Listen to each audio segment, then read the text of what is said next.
अस्सलाम वालेकुम my dear student, how are you? I hope you will be fine.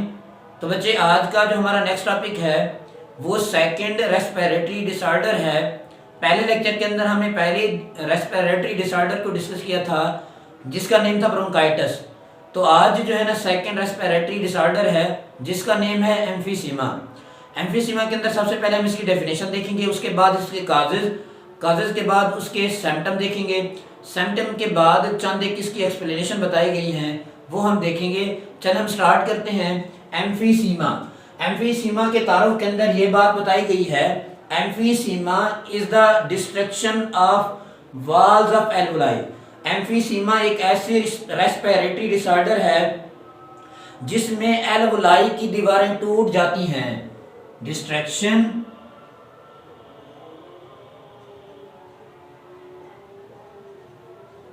Of walls of alveoli. आपने पढ़ा होगा कि एल्वुलर डक्ट जो है उनका इख्तिताम होता है पाउच लाइक स्ट्रक्चर के अंदर, बहुत सारी थैलियों के अंदर, जिसको हमने नाम दिया था एल्वुलाई का। और एल्वुलाई क्या होता है? लंग्स के फंक्शनल यूनिट होते हैं जिसमें गैसों का तबादला होता है।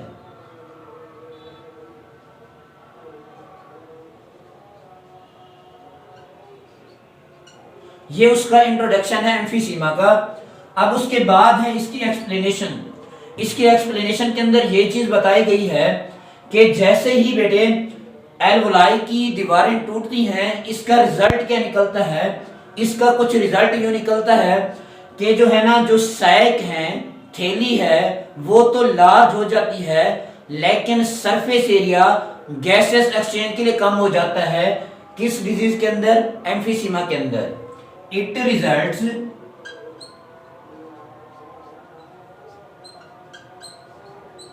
larger sacs but with less surface area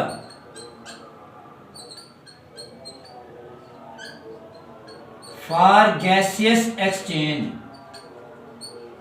लेकिन गैसों के तबादले के लिए जो एरिया होगा वो कम होगा। ये देखो मैंने दो डायग्राम बनाई हुई हैं, एक के अंदर है नॉर्मल एल्वुलाई, दूसरे के अंदर वो एल्वुलाई है जिसमें इनकी वाल्स ब्रेक हो चुकी हैं। अब हम देखते हैं। सबसे पहले देखो, ये है एल्वुलाई की दीवारें, वाल्स हैं नॉर्मल के अंदर, और इस वाल के अंदर देखो यहां से यहां तक इन तमाम के अंदर क्या हो रहा है? गैसों का तबादला। लेकिन अगर एम्फीसीमा को देखा जाए, ये देखो सैक का सरफेस एरिया तो ज्यादा हो चुका है, लेकिन बेटे सैक तो बेसिकली बढ़ चुकी हैं, लेकिन सरफेस एरिया गैसों के तबादले के लिए कम हो चुका है। सरफेस एरिया गैसों के तबादले के लिए क्या हो चुका है? कम हो चुका है। सो ये किसकी रीजन है? किसका रिजल्ट है? एम्फीसीमा का। उसके बाद ये जो जैसे ही जो लंग्स है इसके टिश्यूज ब्रेक होते हैं, जो लंग्स हैं वो अपनी ओरिजिनल पोजीशन पे नहीं आते, और एक्सलेशन के बाद, क्योंकि हमें पता है हम जब इनहेलेशन करते हैं, सांस को अंदर लेके जाते हैं, उस वक्त जो हमारे लंग्स हैं वो एक्सपैंड कर जाते हैं। जब हम एक्सलेशन करते हैं, लंग्स क्या करते हैं? हवा को बाहर खारिज करते हैं, तो उस वक्त लंग्स जो है ना कंट्रैक्ट होते हैं। अब यही बात है एम्फीसीमा के अंदर कि जो एक्सहेलेशन है, आफ्टर एक्सहेलेशन के बाद क्या होगी बेटे? एयर जो हवा है कैन नॉट पुश्ड आउट, हवा बाहर की तरफ नहीं निकलेगी, but trapped inside the lungs, जबकि ये जो हवा है वो लंग्स के अंदर ही रह जाएगी। किस वजह से?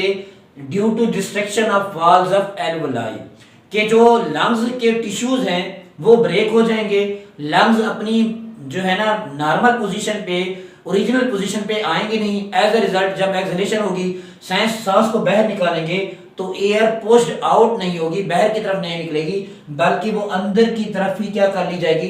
ट्रैप की जाएगी किसके अंदर, लंग्स के अंदर। उसके बाद है इसकी causes. Causes as it is किताब के अंदर नहीं बताए गए, एक दो पेज छोड़ के इसका मेन काज एक साइड बॉक्स के अंदर आता है, वो है स्मोकिंग।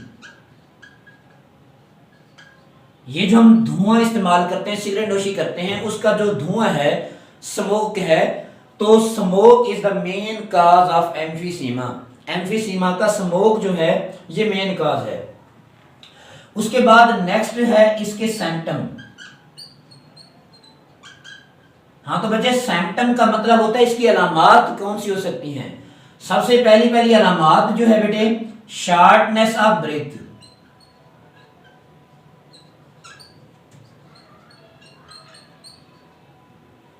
सांस लेने में दुश्वारी होती है।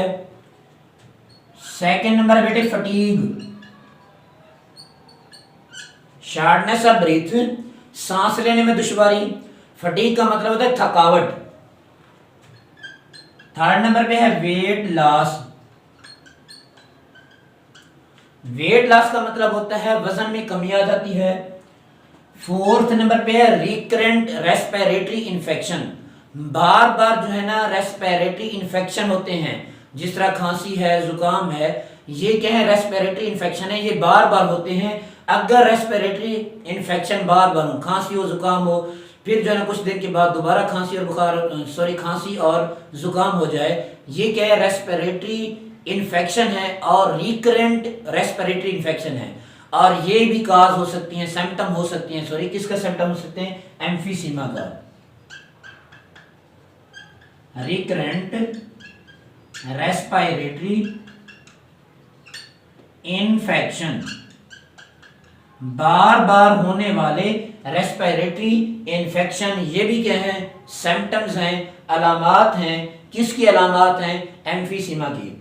अब उसके बाद कि जैसे ही बेटे वो कहता है सिम्टम अपीयर होती हैं, सिम्टम्स अपीयर होती हैं या जाहिर होती हैं, किसकी, एम्फीसीमा की।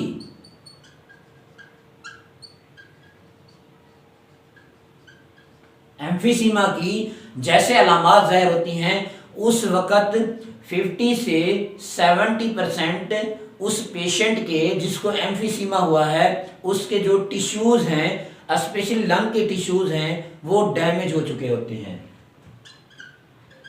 50 से 70%